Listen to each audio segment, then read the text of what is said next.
देश में कॉकरोच जनता पार्टी करके माहौल बना हुआ, हल्ला मचा हुआ सोशल मीडिया पे, सरकारें उसको बैन कर रही है। क्यों बैन कर रही है सरकार? क्या युवाओं की आवाज को ये देश सुनना ही नहीं चाहता? जो युवा बेरोजगार है, क्या उनके अधिकारों की बात नहीं होना चाहती इस देश में? क्या जो हमारे भाई, जो भविष्य की पीढ़ी है, जो इस देश को मजबूत करेंगे, क्या उनकी युवाओं की आवाज हम नहीं सुनना चाहते?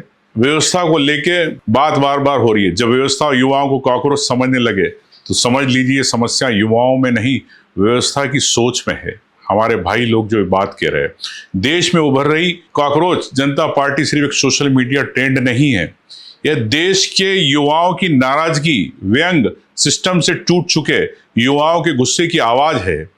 कुछ ही दिनों में इंस्टाग्राम पर 12 से 13 मिलियन से ज्यादा फॉलोअर्स और एंगेजमेंट हो गए। यह सिर्फ नंबर नहीं है, इन युवाओं की भावना है। यह उस पीढ़ी की आवाज है जो अब चुप नहीं रहने वाली। मैं समझता हूं यह गुस्सा अचानक पैदा नहीं हुआ है। इस गुस्सा की वजह क्या है? यह वर्षों की बेरोजगारी, पेपर लीक, व्यापम जैसे घोटालों से टूटी हुई युवा पीढ़ी का गुस्सा है। यह वर्तमान सरकार से नाराज है। युवा, वो सरकार युवाओं की आवाज से डर गई है। सोशल मीडिया अकाउंट बंद किए जा रहे हैं, इसलिए कॉकरोच जनता पार्टी के कई अभी मालूम पड़ा है कि एक्स अकाउंट को बैन कर दिया गया भारत में। अब मुझे लगता है ऐसे युवाओं की आवाज क्यों बंद की जा रही है? जो उन्होंने मैनिफेस्टो निकाला कॉकरोच जनता पार्टी ने, मैं भी सहमत हूं इस बात से कि राज्यसभा में के अंदर कोई भी चीफ जस्टिस नहीं होना चाहिए। किसी भी मतदाता को वोट हटाया गया मुख्य चुनाव आयुक्त पर के तहत कार्रवाई की जाना चाहिए। ये मैं इस बात से सहमत हूँ। मैंने विधानसभा में उठाई थी, महिलाओं को 50% आरक्षण मिलना चाहिए, और अभी से क्यों बार बार सीटों की बात, परिसीमन की बात की जा रही?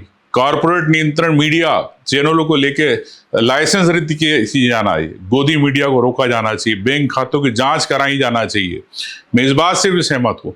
और मैं तो कहता हूँ जो इलेक्ट्रॉल बॉन्ड से जो लाखों करोड़ों रुपए सरकार को मिलता है, पार्टियों को मिलता है, उसको भी रोका जाना चाहिए, ताकि पता चले देश की जनता को कि कौन कौन से लोग, बड़े उद्योगपति किस पार्टी को दे रहे हैं। पिछले कई वर्षों से मैं भी लड़ाई लड़ रहा हूं।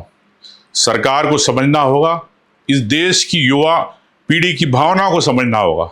इस ताकत को मैं युवाओं से कहना चाहता हूं, मजबूत करो। मैं आपके साथ हूं। और मैं आपके इस पूरे मैनिफेस्टो के अंदर एक चीज और मेरे सुझाव के रूप में जा रहा, देश के अंदर ईवीएम मशीन बंद होना चाहिए। जब अमेरिका में बंद हो सकती है तो हमारे देश में क्यों नहीं हो सकती? कनाडा में बंद हो सकती है तो हमारे देश में क्यों नहीं हो सकती? इस सुझाव को भी आप इसमें जोड़ें। मैं समझता हूं कि निश्चित तौर से आपकी जो भावना है, ये देश के युवाओं की भावना है। अराजकता फैल रही है, लोगों के आवाज बंद की जा रही है, पत्रकारों की आवाज बंद की जा रही है, युवाओं की आवाज बंद की जा रही है, कलाकारों की आवाज बंद की जा रही है, विपक्ष की आवाज बंद की जा रही है। अगर यही मैं युवाओं से कहना चाहता हूं, देश के जेनजी से कहना चाहता हूं कि आप आगे आए, हम सब आपके साथ है, क्योंकि देश हमारा है। इस देश के लिए हमको सबको एक होकर लड़ना पड़ेगा। मेरे ये व्यक्तिगत विचार है। निश्चित तौर से देश सर्वोपरि है, देश के है तो हम सब है। जय हिंद।